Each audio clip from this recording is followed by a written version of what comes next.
खबर उत्तर प्रदेश की राजधानी लखनऊ से, जहां सीएम योगी आदित्यनाथ की अध्यक्षता में कैबिनेट बैठक शुरू हुई, जिसमें उत्तर प्रदेश के तमाम मंत्री शामिल हुए।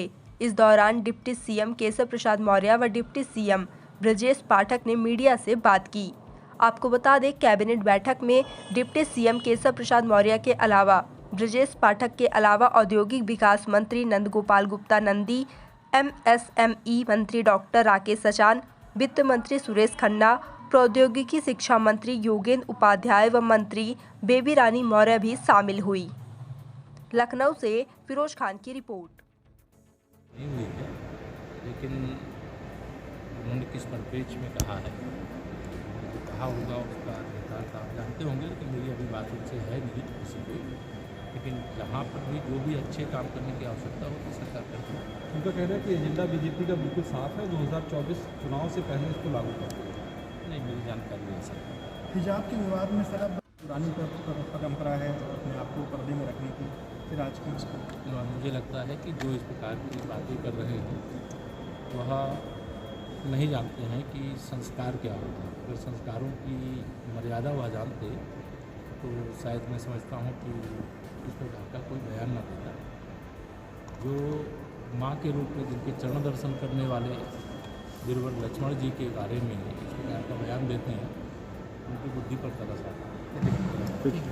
जनता पार्टी के प्रत्याशी अमन गिरी जी प्रचंड बहुमत से जीत रहे हैं।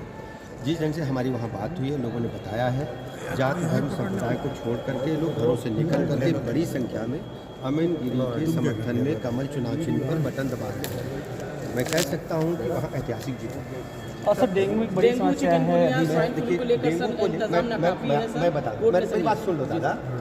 डेंगू की स्थिति ये है कि मीडिया ने इतना पैनिक कर दिया है कि हम परेशान हो गए हैं, आप भी परेशान हो। पिछली बार अक्टूबर में इसी माह में हमारे पास 17 से 18 हज़ार मरीज़ थे और अब हमारे पास 7 हज़ार मरीज़ कल रात तक हैं।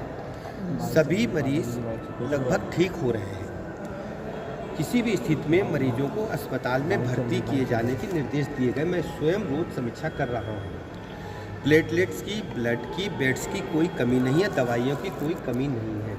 हर स्थिति में सभी मरीजों को हम स्थिति में कोई ऐसी स्थिति उत्पन्न करने के लिए काम न करें जिससे जनता में पैनिक की स्थिति उत्पन्न हो। मैं प्रदेश की जनता को आपके माध्यम से कहना चाहता हूं, पिछली बार की तुलना में 18,000 मरीज अक्टूबर माह में थे, अभी हमारे पास कल रात तक 7,000 के लगभग मरीज हैं और सभी मरीजों को भर्ती करके उच्च कोर्ट के इंतजाम किए जा रहे हैं। कुछ भ्रामक ये भी खबर फैलाई जा रही है विपक्षी दलों के द्वारा कि ऐसा बुखार है जो डेंगू निगेटिव है लेकिन डेंगू से ज़्यादा घातक है। हमने हर स्थिति में चिकित्सा क्षेत्र के विशेषज्ञों से बात की है, दिल्ली के चिकित्सकों से भी बात हुई है। ऐसी कोई स्थिति नहीं है। इस समय वायरल फीवर मौसम परिवर्तन के कारण हो रहे हैं और हर स्थिति से निपटने के लिए हमारी सरकार का संकल्प है, तैयार है। कहीं कोई पैनिक जैसी स्थिति नहीं है। स्वास्थ्य सेवाओं को बेहतर करने के लिए स्वास्थ्य सेवाओं को बेहतर करने के लिए हमने सभी चिकित्सालयों को, सभी चिकित्सकों को जो सरकारी क्षेत्र में हैं, 2 घंटा टेलीमेडिसिन के माध्यम से दवाइयाँ उनको घर बैठे बताने के लिए कहा है और ये भी कहा है कि यह टेलीफोन पर मरीज की हालत सीरियस लगती है तो उसको तत्काल अस्पताल में बुलाकर भर्ती करें। हर स्थिति के लिए हम तैयार हैं, कहीं कोई पैनिक जैसी स्थिति नहीं है। मेरा आपसे अनुरोध ये है, विस्तृत रूप से इस पर जरूर डिबेट करें कि जब पैनिक स्थिति नहीं है तो जो लोग क्रिएट पैनिक कर रहे हैं उनके खिलाफ भी जन भावनाओं को भड़काने का और समाज में इस प्रकार की भावना को फैलाने का कि लोग परेशान हो, उनके खिलाफ भी आप खबरें चलाएं। केंद्रीय राज्य मंत्री